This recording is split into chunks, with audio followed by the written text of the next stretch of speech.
And really go ahead and give us your thoughts on failure and really just the big nebulous philosophy kind of, and how you view that in respects to your entrepreneurship and your innovation.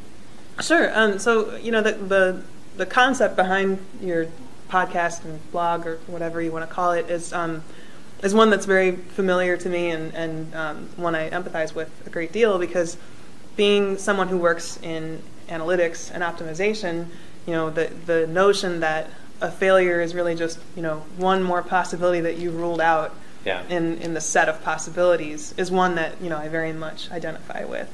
Mm-hmm. So we do, as one of our services at MetaMarketer, we do A/B testing, multivariate testing, and really just optimization in general. So you always have a set of possibilities in any given, like say a multivariate test. You've got a finite number of possibilities for a given set of variables that you're testing, mm-hmm. but in the methods that we use, you aren't testing all of them. You're testing a subset of them, and you're using those extrapolation from those to assume that if this didn't work, then its related tests or its related variants don't work either. And so if you rule one out, that's really refreshing. Yeah. And it's a real sense of relief to know that you don't have to spend time on that anymore. Yeah. So that's one philosophy of failure that I think is really liberating and really helpful. But at the same time, the reality is that failure, in a very real sense, is still an obstacle, right? Mm-hmm. And so I just feel in my day-to-day life as a professional, and in my personal life too, that I don't really perceive mistakes as failure necessarily, unless mm-hmm. I have let someone down, and unless someone is hurt in the process. And that guides me, very much in my professional dealings and in personal interactions too. I want to make sure that that I don't fail people. Yeah.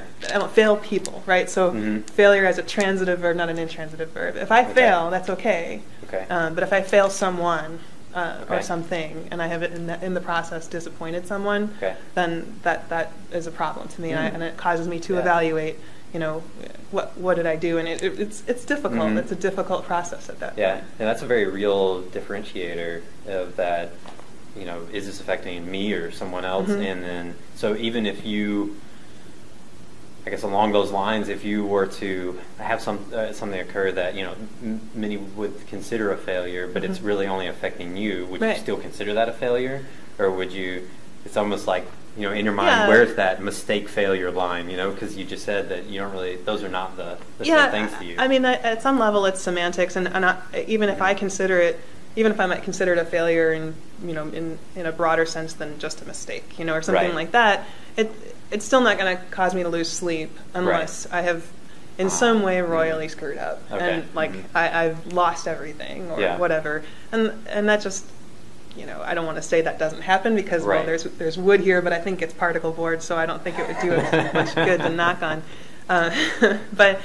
I don't know. It's that distinction that I think at some level that's the key distinction, but I don't think it's the only distinction, and I'm not sure I've done enough soul searching to really know what other distinctions there might be. Other than that, I think once you start a business, mm-hmm. and like I said, this company is the first that I've started as a company per se, mm-hmm. as a business that I wanted to see grow, and that I wanted to have exist as an entity, sort of outside of myself, right?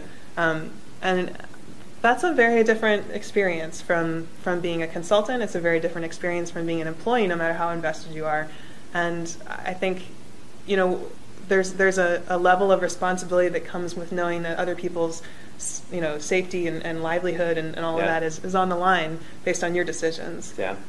So that's really where I think one of the big distinctions is for me is like I take that responsibility very seriously, and I allow it to guide me in my day-to-day decisions, my week-to-week decisions, my month-to-month decisions, and so on. I don't want to screw up. I don't want, not just because of an ego thing, and not just because I don't want people pointing at me and going, "Oh, you failed." Right. That I can get through. I can live with that, but I can't live as well with the knowledge that I caused someone to hurt and to lose their homes or cars or families or whatever, like that I was somehow instrumental in some catastrophe happening for someone else. And that's big, and it's something that I highly doubt that a lot of young or new entrepreneurs really take into full consideration, especially when you're really getting started just on your own kind of a thing. You're like, I'm just trying to go out and make something happen, that I have this vision for something, this, and then before they know it, they're like, oh, this is working. I need someone else, kind of a thing. And then all of a sudden, it's like before they've even thought about it and maybe considered that. So something definitely to take into consideration. Yeah, for sure. I think it's important to have a seriousness about that. And I don't think, I think one thing that could be interpreted about that is that, someone might hear that and think that it means that you're necessarily risk averse when you think that way. And I don't think that is necessarily true. I think that it means that you're more responsibility guided, and that means you take risks seriously. But it doesn't mean that you're not willing to take risks. You just have to be very calculated and very cautious about how you take risks, and that like Branson says, like Buffett says, like anybody who's really seen the ups and downs of business says, you got to protect the downside. And if you know what it is you have to lose, and it's just you, and you're willing to take a big risk that could cost you everything, it's all you. It's all your decision. Yeah. But when it's, you making decisions that could cost everybody else that's associated everything, it's sort of not your decision to make at that point. You really have taken on a bigger responsibility than that. Yeah. There's a lot more ripples in the pond from that point.